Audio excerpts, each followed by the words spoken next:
Hi, we're back with Fairport Forward. I'm Jonna McCooey. And I'm Amy Olds. And today we're going to do part 2 of Meet the Projects. Part two, the public projects.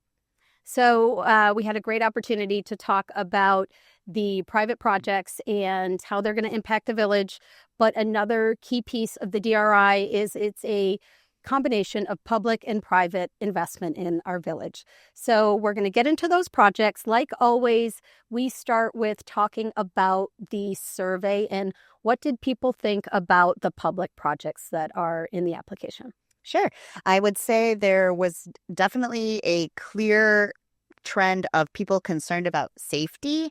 Safety came up quite a bit when we were talking, because that's the public is there. So people want to feel that they can take their kids for a walk and not be worried that they're going to lean on a fence and topple over.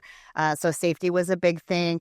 People really, really care about Kennelly Park. So we'll get talking about that project particularly. There's a lot of reminiscing that goes on. There's a lot of memories that have been made through generations. So some of these public spaces have a real pull on people's heartstrings. So it's important that we keep that in mind as we are talking through, because change is not easy and it's not always about transforming a space into something completely new. But we have to also remember that there are some really, really deep and rooted feelings and memories created in some of these spaces. So those were some of the themes that really, I think, underscored a lot of the comments. Great. That's a great segue to introduce our guest, Bryan White, the expert in managing safety, in particular in our public spaces. But Bryan is our expert today to talk about the public realm. Can you introduce yourself and give us a little bit about your background and experience in Fairport? Well, certainly. Well, thanks for having me. Yeah, I'm the village manager in Fairport. Been there about 12 years. It's been a lot of fun. And in that 12 years, it's been a great, it's been somewhat of a renaissance in Fairport. Coming from a village that just kind of did a lot of municipal work to really becoming a village that has been a place where people want to be. And it's become a gathering point for folks within the suburbs and the city of Rochester, which isn't always the case for a lot of smaller villages, but we have a lot to offer and those types of things. So being able to be a part of that and be part of that pulse and some of that facilitation, it's been exciting. And that's the kind of stuff that people like me that get into local government management and so forth want to be able to do versus just doing the day-to-day type of operation. When you can be proactive and be part of that, it's a fun opportunity. That's awesome. Yeah, definitely a lot of change has happened over the last 12 years in Fairport. So that's really cool that you've been a part of it and part of the next 12, maybe. I hope so. Great. So as part of that, when we went through the DRI application, Bryan, as the representative of the village, we did a lot of collaboration on how could these dollars be used within the village.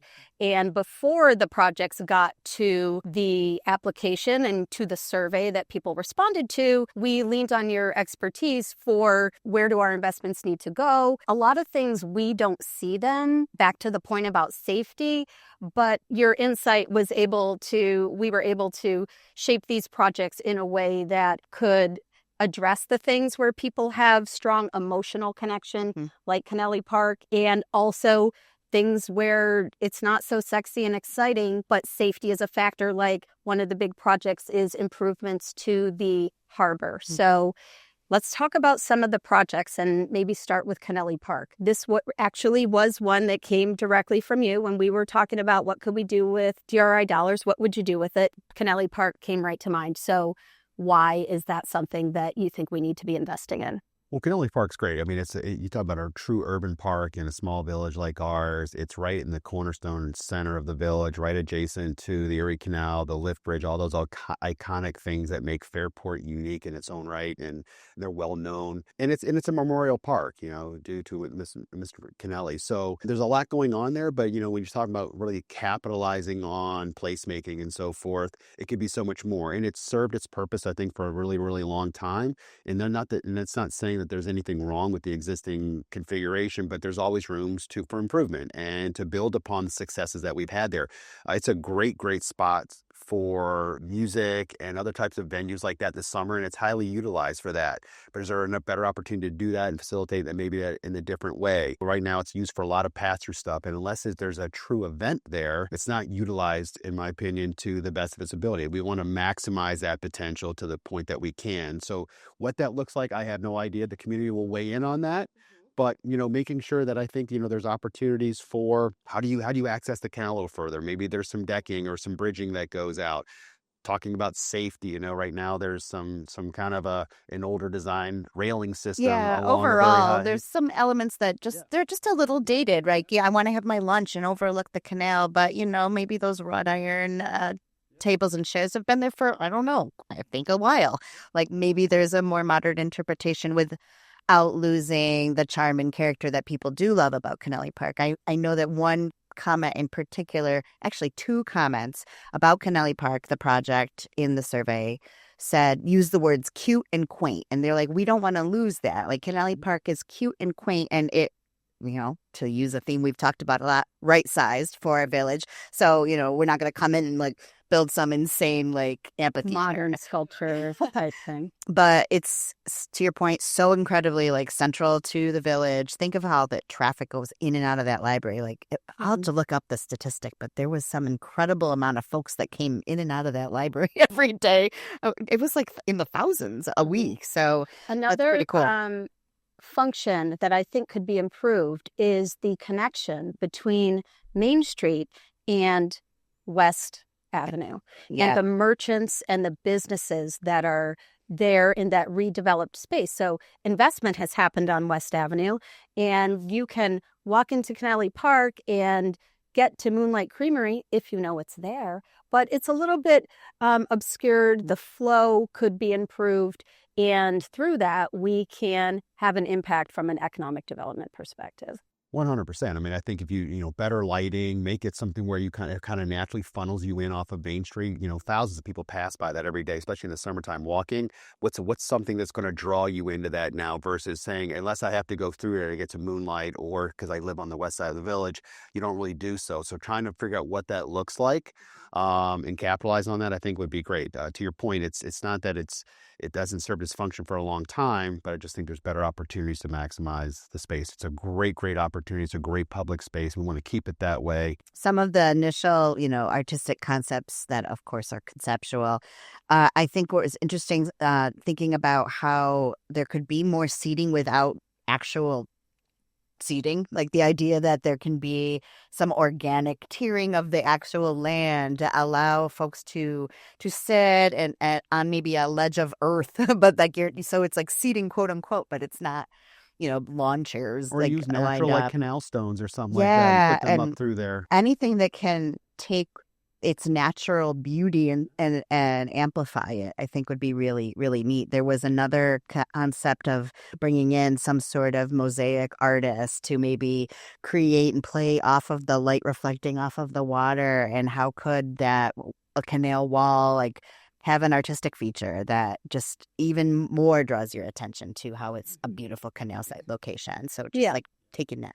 So to that point, you both said it a couple of times, but a lot of the projects in the DRI have us thinking about re-envisioning our orientation on the canal, because when the canal first came through and or when the buildings went up, it wasn't the attraction and didn't have the same recreational use that it did. Right, exactly. And who would have cared about, the packet boat going down and what they're seeing from the towpath, but now people do care. And this is just another example of Fairport and its commitment to that canal as our second Main Street.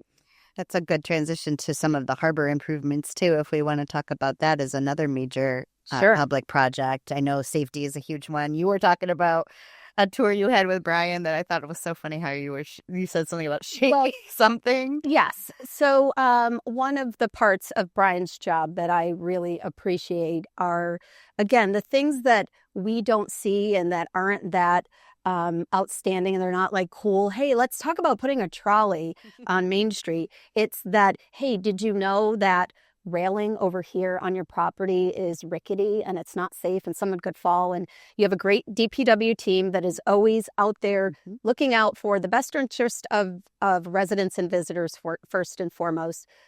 Obviously, the best interest of the village, and even OCED, because we have such a great partnership there with them.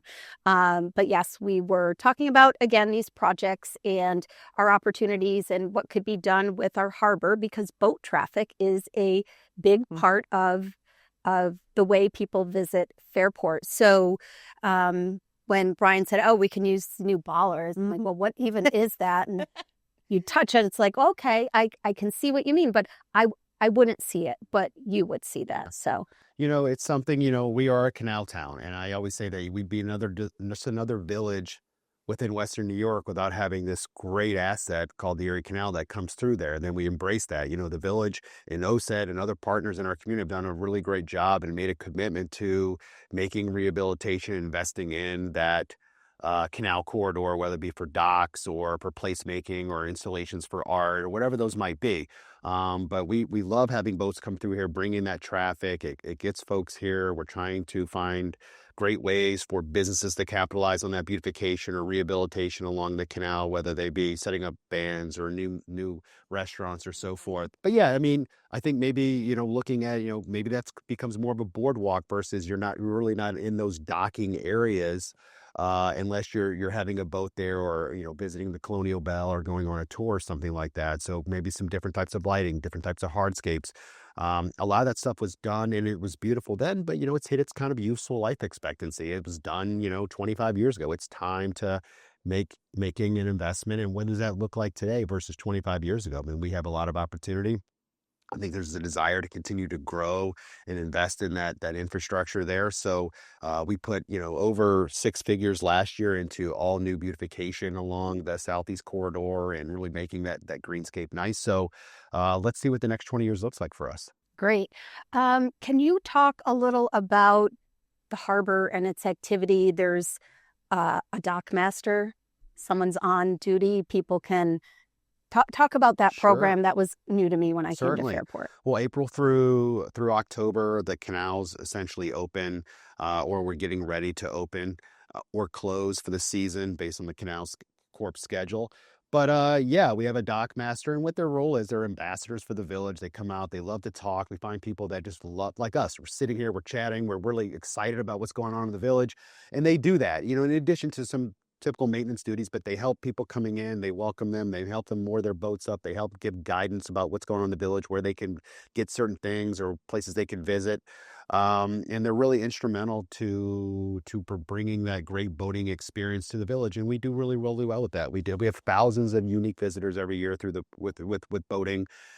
We try to increase that every single year. We saw a big uptick in COVID when people were trying to find new ways to experience life. But it's great, and we've made some nice investments, and we want to continue to do that.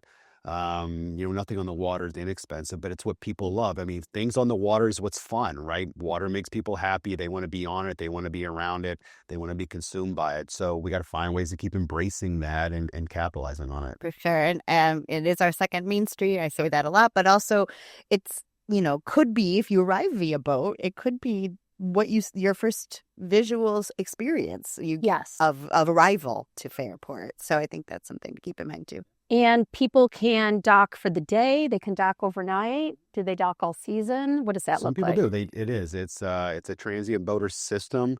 Thankfully we have enough space where we're not saying, hey, you kind of meet your expectation, or because you wanted more here all year, that we got to move you out. Because there's a lack of space. I mean, the village has invested a lot going west on the canal to provide more docking spaces and so forth. Some of the challenges with that are just due to the water levels, just due to some maintenance things that have to happen. But that's okay. It doesn't stop it. There's a right boat for every docking facility that we have. But we want to promote, kayaking and small boat launches and crafts, and we have facilities now, new facilities to ensure that you have that opportunity to do that. But yeah, we do it by day, by week, by the season. You can even reserve a spot and do some type of agreement with us, and it works out really well. We promote businesses. We have a tiki boat that comes out and does tours and does that. The Colonial Bell's there all season long. Giving out tours and iconic to Fairport and providing that experience. I mean, there's very few times where you can actually do that. Very few opportunities from a private sector that's allowing tours like that to happen. So we're glad to have that and host the Colonial Bell in the Fairport. Yeah, what a differentiator for our village to just Absolutely. have not only already embrace the canal, but to know that we're just looking for even more opportunities to continue that. It's awesome. I think the sky's the limit. Right? We're trying to look at, games and beautification project. And we want you, once you get there, what do you do with your time? But you need places to sit, to congregate, to muster. So we're thinking about all those types of things, not just, making the hardscapes look nice and keeping the upkeep. But, if you're going to do it, what's that next step? What makes it that awe-inspiring, fun thing that you want to sit around and actually enjoy more than 5 minutes because you're passing through? And that's always a challenge with anything. And how do you do that? And what's your role? Yeah, you mentioned the dock master kind of playing a hospitality role, but even without that person there, another public project that we were hoping to direct funds to is placemaking and wayfinding. And there are opportunities, I think, along the harbor to draw folks back in, up the stairs, up the ramp, come up here and up here there's a place to eat, and up here there's a place you can get ice cream, and up here you can grab a coffee. So some maybe business oriented signage could, even though a public project, it's also trying to draw people to explore, get up and come off the water for a little bit and then go back down. It's just kind of interesting. Yeah. So, Bryan, as we talk about reevaluating public spaces, tell us about some of the things the public or, everyday resident might not be thinking about when you evaluate these kind of projects. Sure. No, it's a great question because, what we try to do when we look at infrastructure, right, is we can just replace it in kind as it currently exists, or what's a better way of meeting the need to reinvest or rehabilitate something, but how can we capitalize on that? How can we make it better or something unique that's unique to Fairport that makes it stand out? Liftbridge Lane West was one of those types of projects. That was something where that street needed a full drainage and infrastructure and new road base and so forth. Well, that's easy. We do that all day long. That's the cornerstone of municipal government, but boring. So what else are we doing? We just put millions of dollars into canal frontage and new docking and stuff, but we're going to leave this street going to it. So did it really need to be a street anymore? The businesses that were there utilizing that street, a former mechanical garage, wasn't going to be there anymore. So what are we doing? So we literally took a pause as we were doing the docking spaces and said, hey, what else could we do? And I remember getting the team together. We went into the conference room at Village Hall. We started doing Google images. You're talking about grassroots, just easy, no idea, but it's got to be better than this. And it came really exciting. People were pointing and looking at the screen and oh, but what about this? And look, everybody's having cafes outside. So what Liftbridge Lane West is now is complete pedestrian corridor. It's got music, it's got Wi-Fi, it's got miking systems, it's got all the infrastructure you want to host any type of event. And finally, hopefully this year, we're going to do some programming. We're working with your office to do that as well.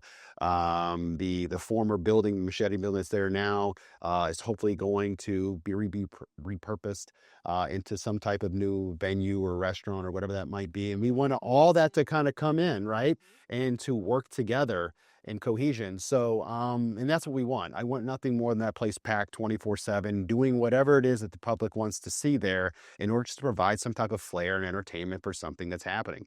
Not to mention, Liftbridge Lane West is a connection point for everyone coming off that canal. That's how you enter. And it's the first thing that you see when you enter the village of Fairport. Our signs there, our bathrooms there. It's hey, you're here.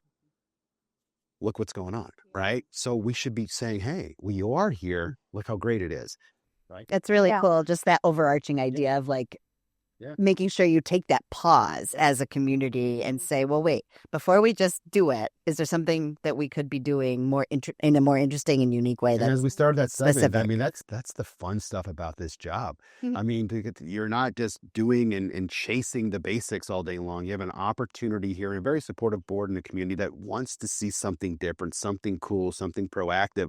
And that's the fun stuff. That's why you get in this business, to move the needle. Mm-hmm. And that's what we do for projects like that. Now, most people probably look at it as something very simple, you kind of just made a pedestrian corridor, but doing that and touching those types of themes to everything that we do and everything that you guys have been talking about with the DRI and these public and private projects, those are the things that make the difference.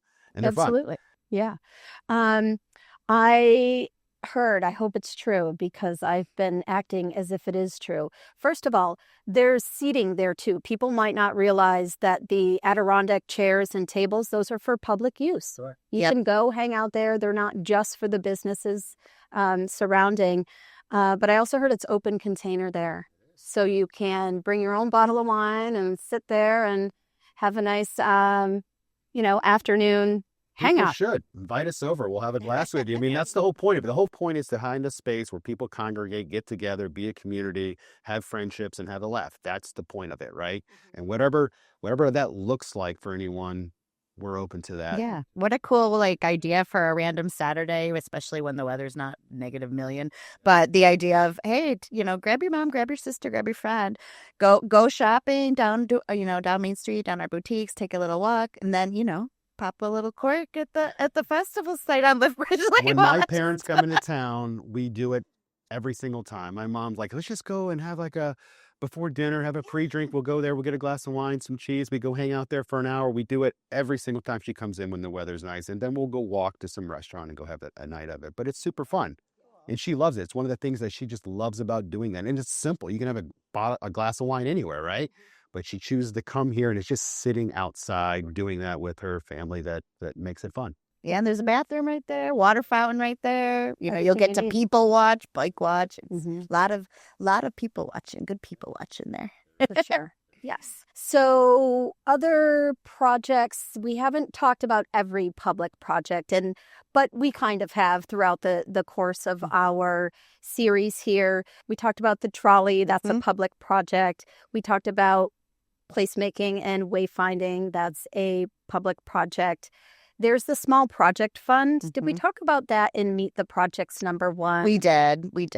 But because it could potentially be private projects that are encompassed in that, but I think it was submitted as part of a larger public project concept. And then all the bike stuff, bicycle improvement infrastructure. We've talked a lot about some of these in our transportation episode. Yeah, so if you're interested in hearing a little more detail about those projects particularly, you could visit that episode. Right. And then last but certainly not least is the public art trail. That's another public project. We have a whole episode dedicated to that, so we're not going to get into that too much today. Bryan, any other thoughts that you want to leave our listeners with when thinking about either these projects for the DRI or things that are happening in Fairport in general? People should know that things are happening. Fairport wants to be a place that is unique and vibrant and fun, and there's activities going on all the time. It doesn't mean, though, that it has to be this massive, large-scale event or all-consuming, all streets, all thing for a weekend, but that there's always some little niche thing happening that you could do, consume. We've had somebody come meet with us the other day about doing maybe a possible yoga festival or something, just something different that you normally don't see.